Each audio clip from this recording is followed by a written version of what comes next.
रामबन की सूरत हाल पर इस वक्त कौमी सतह से जो है वो रिएक्शन देखने को मिल रही है। जम्मू कश्मीर की अगर हम बात करें तो जम्मू कश्मीर के एक एक कोने से लोगों ने इजहार यकजहती जो है वो किया हुआ है और वहीं कुछ ख़ास जो लीडर है वो भी इस मामले को लेकर अब संगीनी इख्तियार कर रहे हैं। जम्मू कश्मीर के मुख्यमंत्री उमर अब्दुल्ला साहब ने भी जो है वो रामबन का विज़िट किया और सिचुएशन को एसेस करने के लिए जो है वो उन्होंने भी यकीन दहानी करवाई हुई है। साथ ही साथ इस वक्त रोड को रेस्टोर करने का काम भी वहाँ पर जारी है और जल्द अज जल्द इस रोड को जो है वो NH-44 का ये रामबन बालिहाल का स्ट्रेच ट्रैफिक के लिए थ्रू करने की जो है वो एक कोशिश की जा रही है। अगर हम बात मुगल रोड की करें तो मुगल रोड भी जो है वो दूसरी तरफ खोल दिया गया है और गाड़ियाँ वहाँ से भी छोड़ गई, लेकिन दोतरफा ट्रैफिक छोड़ने के कारण वहाँ पर भी पैसेंजर जो है वो स्ट्रैंडेड रहे।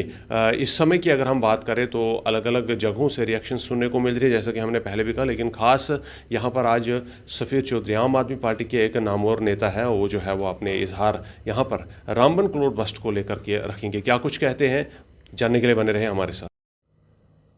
सर क्या कहेंगे आप, जैसा कि रामबन की सिचुएशन इस वक्त जो है वो बनी हुई है और अभी तक जो है वो रोड वहाँ पर क्लियर नहीं हुआ है। देखिए, सबसे पहले तो मैं बताना चाहूँगा कि ये रामबन वाला डिज़ास्टर जिसको हम कहते हैं कि भाई एक क्लाइमेट की वजह से इस तरीके से हुआ है, ये इस तरीके से नहीं हुआ है। सबसे पहले तो हमारा ये कहना है कि भाई जिस तरीके से वहाँ पर खनन का काम शुरू हुआ था, जिस तरीके से वहाँ पहाड़ों को खोदा जा रहा था बगैर किसी प्लानिंग के, क्यों नहीं पानी के रास्ते बनाए गए पहले, क्यों नहीं अपने उसको अच्छे तरीके से जो है बांधा आगे से, तो ये डिज़ास्टर तो वहाँ पर होना ही था। आप समझ सकते हैं, देख सकते हैं, अगर पिछले 30 साल से हम देखेंगे लगभग 3 डिकेड से रामबन और ये इलाका जो है इसी तरीके से जब भी बरसात होती है, जब भी बारिश होती है, जब भी बर्फ़ गिरती है तो रोड का यही नेशनल हाईवे का यही हाल होता है। तो यही वो एक वाहिद नेशनल हाईवे है जो पूरे हिंदुस्तान को कश्मीर वादी के साथ जोड़ता है। तो इसके ऊपर इतनी मतलब प्लानिंग के बगैर आपने इस तरीके से उसकी खनन शुरू की। और दूसरा इसके ऊपर एक समझने में और सुनने में जो चीज़ें आ रही हैं कि भाई एक बड़ी कंपनी जो है कंट्रैक्ट लेती है नेशनल हाईवे का और उसके बाद सबलेट करती है छोटे छोटे कंट्रैक्टर्स को, जिनको ना एक्सपीरियंस है, जिनको ना पता है कुछ किस तरीके से क्या करना है, ना ही उनके पास कोई टेक्नोलॉजी है, और वो फिर पहाड़ को खोदना शुरू करते हैं। पहाड़ों को ब्लास्ट किया गया वहाँ पर। आप पहाड़ों को ब्लास्ट करोगे और फिर ये उम्मीद करोगे कि ये नीचे रोड पर नहीं आएंगे, तो ये पॉसिबल नहीं है। पहली गलती तो यहाँ पर है। दूसरा मैं कहना चाहता हूँ आपके विचार से, जहाँ तक हमारी आवाज़ जा रही है कि भाई इसको एक नेशनल डिज़ास्टर जो है अनाउंस किया जाए। नेशनल डिज़ास्टर अनाउंस करके और हमारी जो सेंटर की गवर्नमेंट है वो इसके ऊपर पूरा ध्यान दे, आगे से इस तरीके का ना हो, और जिन लोगों का नुकसान हुआ उन लोगों के नुकसान की भरपाई करे। पहली डिमांड तो हमारी ये है उनके साथ कि भाई इसके ऊपर भरपाई करना बहुत ज़रूरी है और जितना जल्दी हो सकता है उस मलबे को हटाया जाए। बहुत सारी हज़ारों के हिसाब से गाड़ियाँ नीचे दबी हुई हैं, जिसका हमें शक है और लगता है हमें कि भाई अगर गाड़ियाँ वहाँ पर हैं तो लोग कहाँ गए। हो सकता है बहुत सारे लोग भी दबे हों इसके अंदर, और जितना जल्दी क्लियरेंस हो सकता है क्लियरेंस करके उन गाड़ियों को बाहर निकाला जाए ताकि पता चले क्या है। और नेशनल डिज़ास्टर इसको अनाउंस करके इसके ऊपर चाहे सेंट्रल गवर्नमेंट हो चाहे स्टेट की गवर्नमेंट हो, पूरी तरीके से लोगों के रिहेबिलिटेशन का काम करे।